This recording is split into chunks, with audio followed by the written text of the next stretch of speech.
सिंचाई के द्वारा नाला का निर्माण कराया गया। कई बड़ी सड़कें थी जिसका निर्माण जिला स्तर से और राज्य स्तर से कराए गए। वार्ड में 2600 लगभग प्रधानमंत्री शहरी आवास के तहत आवास का स्वीकृति किया और को कि अगर ये सीट सभापति का सामान्य हो जाता है तो मैं उस पर चुनाव नहीं लड़ूंगा। विद्यालय को सुदृढ़ करने के लिए जिसमें पक्काकरण नहीं था पक्काकरण कराया, जिस विद्यालय का 4 दीवारी नहीं था 4 दीवारी कराया। और दबाएं बेल आइकन हमारे वीडियो सबसे पहले देखने के लिए। आज का प्रेस कॉन्फ्रेंस का हमारा जो उद्देश्य है वो आगामी नगर परिषद का जो चुनाव होने वाला है उससे संबंधित है और इसी के लिए हमने मीडिया के बंधुओं को बुलाया है ताकि हम अपना विचार, अपनी सोच, अपनी योजनाओं को मीडिया के माध्यम से जनता के बीच में रख सकें। किन मुद्दों को लेकर के आज ये प्रेस कॉन्फ्रेंस की जा रही है? जो योजनाएं हैं, क्या कुछ योजनाएं हैं चुनाव को लेकर के?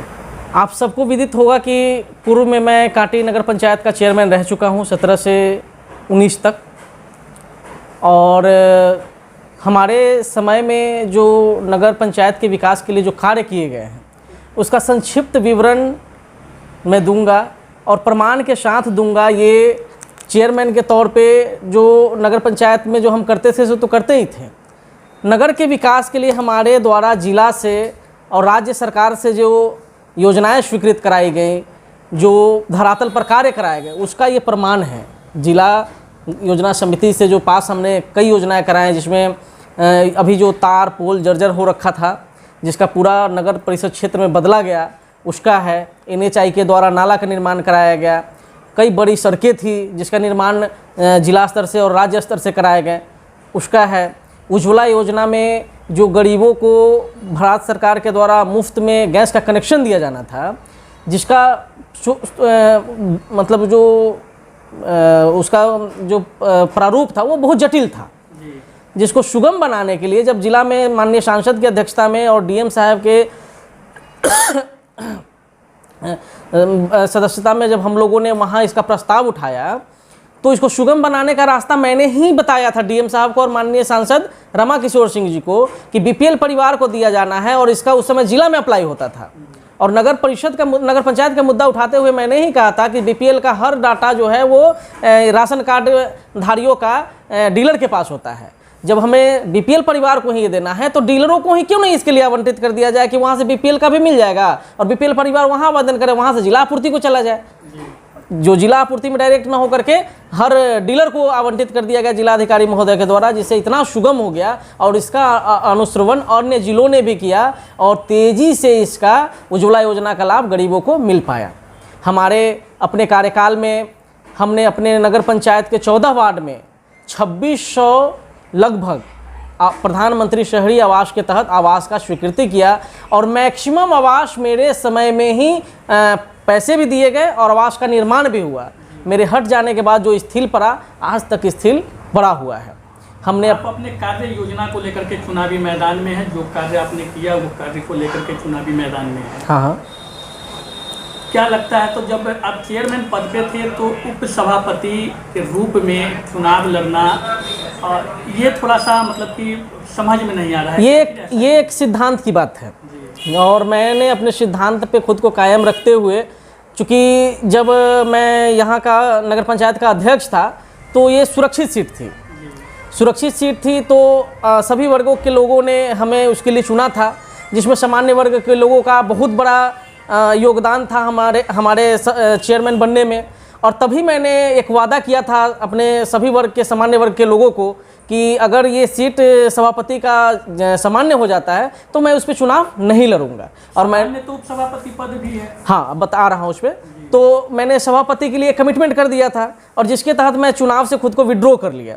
फिर समाज के ही जो वो वर्ग जो हमारा प्रतिनिधित्व चाहता है, सामान्य वर्ग कह लीजिए, पिछड़ा समाज कह लीजिए, हमारा दलित समाज कह लीजिए, उन लोगों ने मेरे कार्य को देखते हुए कि ये हमसे ये बुला करके ये कहा कि आप जैसे लोगों का सदन में होना और नगर पालिका का सदस्य होना, एक जिम्मेदार पद पे होना अति आवश्यक है। और उनके द्वारा बनाए जाने पर मैं उपसभापति का उम्मीदवार बनकर के सामने आया हूँ। माहौल हमारे पक्ष में है। हमारे किए गए कार्यों को जनता ने देखा है और आगे भी देखना चाहती है और हमें आशा, उम्मीद और पूर्ण विश्वास है कि जनता का पूर्ण सहयोग होगा, हर वर्ग का सहयोग होगा हमारे साथ और पूर्ण हम लोग सत्ता में वापसी करेंगे। आवास योजना की बात आपने कही, लेकिन आपने ही आवास योजना पे सवाल भी उठाया था और कई ऐसे लोग हैं जो लगातार आवास योजना पे यह बात कहते आ रहे हैं कि उसमें बड़ी घोटाले हुई, उसमें उगाही की गई, लोगों को सेकेंड किस्त का पैसा अब तक नहीं मिला। इन सबको लेकर के क्या कहेंगे? हाँ, हमने अभी आपको बताया कि प्रधानमंत्री शहरी आवास योजना में जो पैसों का भुगतान मेरे कार्यकाल में कर दिया गया वो काफ़ी सुगमतापूर्वक किया गया और लोगों के घर भी बने। मेरे हट जाने के बाद इसमें तरह तरह के आडंबर लगाए गए, पेपरों का पेच लगा दिया गया, जिससे जनता से ये योजना का लाभ दूर होता गया और कुछ बिचौलिए लोग इसमें हावी हो गए, जिससे जनता को काफ़ी सारा परेशानी झेलना पड़ा। उगाने वाले लोगों ने पैसों की भी उगाही की और जनता को परेशानी झेलना पड़ा। उन सभी चीज़ों को दूर करने के लिए ही पुनः मैं मैदान में आया हूँ और जब मैं सत्ता में आऊँगा तो जिस प्रकार मेरे कार्यकाल में सर्वसुलभ था, हर सरकारी नगर पंचायत के द्वारा दी जाने वाली योजनाओं का लाभ जनता को डायरेक्ट मिलता था। मैं 10 से 5 तक खुद ऑफिस में बैठता था और जनता को किससे भी समस्या होती थी, चाहे वो कार्यालय के किसी कर्मचारी से हो या पदाधिकारी से हो या कार्यपालक पदाधिकारी से हो, मैं स्वयं बुला करके तत्क्षण जनता के काम का निराकरण करता था। सरकारी योजनाओं की लाभ तक बात सभी प्रत्याशी कर रहे हैं, उसके अलावा क्या रोड मैप तैयार किए हैं? नगर परिषद सुंदर शिक्षित कैसे बनेगा? आपने देखा होगा कि जब हमारा ये पूर्व का चुनाव ही जब हुआ था तो मैंने ग्रीन क्लीन और स्मार्ट काटी का नारा दिया था। हमारा नारा और संकल्प आज भी ग्रीन क्लीन और स्मार्ट काटी का है। शिक्षा बेहतर हो, स्वास्थ्य बेहतर हो, इसके लिए हमने पूर्व में भी अपने एक योजना के द्वारा कार्य शुरू किया था। पूरे नगर पंचायत के 14 वार्ड में प्रत्येक स्कूल को हमने लिंक से अलग जा करके प्रत्येक वार्ड पार्षद को योजनाएं दी विद्यालय को सुदृढ़ करने के लिए, जिसमें पक्काकरण नहीं था पक्काकरण कराया, जिस विद्यालय का 4 दीवारी नहीं था 4 दीवारी कराया, हाई स्कूल में पंखे लगवाए, मिट्टीकरण करवाया, सोलिंग करवाया, ताकि बच्चों को पढ़ने में सुगमता हो और ये जितना हो सके उनका शिक्षा सर्वसुलभ किया जा सके। अपने कांटी हॉस्पिटल का घुटना भर पानी लगा रहता था, उसका मिट्टीकरण करवाया, सौंदर्यीकरण और ये क्या बोलते हैं पार्क का भी हम लोगों का योजना था, लेकिन वो धरातल पर नहीं उतर पाया। विरोधियों ने षड्यंत्र करके हमें हटा दिया, जिसके बाद वो धरातल पर नहीं आ पाया, जहां योजना थी वहीं रह गया। अगर आते हैं तो पुनः स्मार्ट हॉस्पिटल होगा, स्मार्ट विद्यालय होगा, पार्क बनेंगे और ग्रीन क्लीन स्मार्ट कांटी दिखेगा। आपको बहुत सारे लोग हमसे पूर्व भी रहे हैं, हमारे बाद भी होंगे, सभी लोग रोड सड़क नाला नाली तो बनाते ही हैं, लेकिन हमने कुछ ड्रीम प्रोजेक्ट लेकर के नगर पालिका के क्षेत्र में काम किया था। ग्रीन बनाने के लिए हमने चारों तरफ अपने प्रमुख सड़कों के दोनों किनारे गोल्ड मोहर और अमलतास के वृक्ष लगाए और मुझे सुकून है इस चीज़ का कि कल हम पद पे रहे ना रहें, आज हो ना हो, चुनाव हम जीते ना जीते, लेकिन ये वृक्ष जो है ना, जब कोई इसके छाया में आता है और जब हमें वो दुआ देता है तो मुझे लगता है कि ये मेरा जीवन धन्य है, क्योंकि अगले 50-100 वर्षों में होंगे या नहीं होंगे, लेकिन ये पेड़ रहेंगे, कांटी की धरती को हरियाली देंगे और ये जितना देंगे उतना हमें और हमारे पूर्वजों को, वंशजों को आशीर्वाद लोग देंगे। और ये मैंने अपने जीवन का सबसे अच्छा कार्य किया है। क्षेत्र में जाने पर जनसंपर्क के दौरान सबसे बड़ी समस्या क्या दिखती है? क्षेत्र में जाने पर अभी बहुत सारी समस्याएं हैं। इस पिछले विगत 2-2.5 सालों में कुछ तो विरोधियों के षड्यंत्र के कारण और सरकार के बोर्ड भंग कर देने के भी कारण पिछले 2 वर्षों में एक भी कार्य धरातल पर नगर परिषद क्षेत्र में नहीं उतरा है। खास करके विस्तृत क्षेत्र जो अभी भी ग्रामीण ढांचा को बिलोंग करते हैं, वहाँ तो किसी प्रकार का कोई कार्य भी नहीं किया गया है और वहाँ लोग को बहुत सारी समस्याएं हैं, समस्याओं से दो चार होना पड़ रहा है। लोगों की समस्याएं हैं, सुनना भी और स्वाभाविक भी है।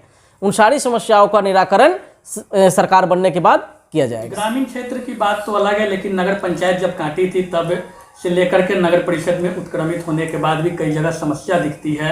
जल जमाव की समस्या, टूटी सड़कें रहती है, नाले की समस्या है। इन सब तरह की समस्या आखिर कब इसका निदान होगा? क्योंकि 20 साल तो नगर पंचायत थे, जनप्रतिनिधि भी थे, आप भी जनप्रतिनिधि थे, क्यों पूरा नहीं हो पाता है कार्य?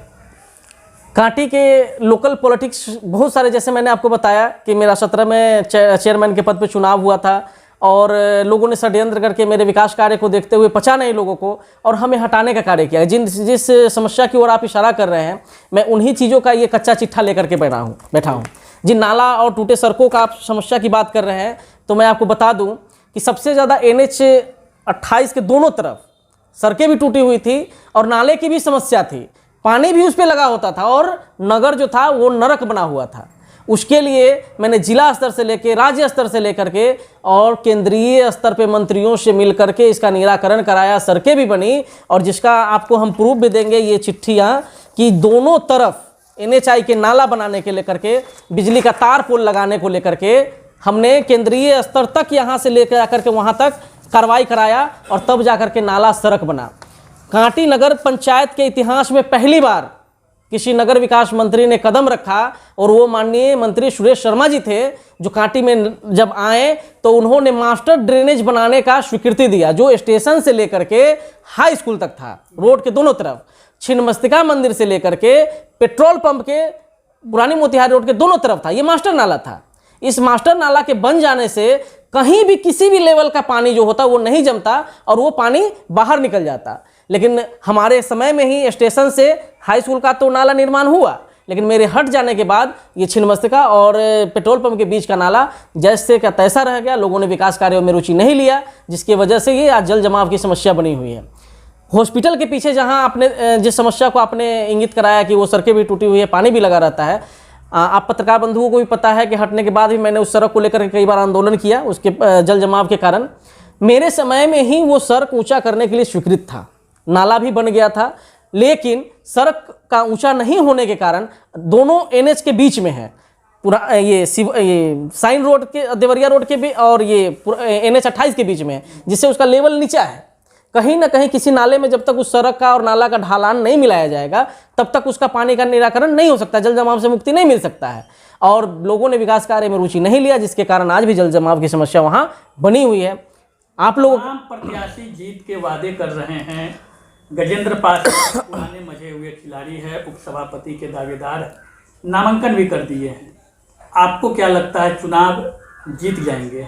चुनाव जीतेंगे ही नहीं, रिकॉर्ड मत से जीतेंगे, ये हमारा पूरा विश्वास है। जनता का साथ हमारे साथ है और होगा।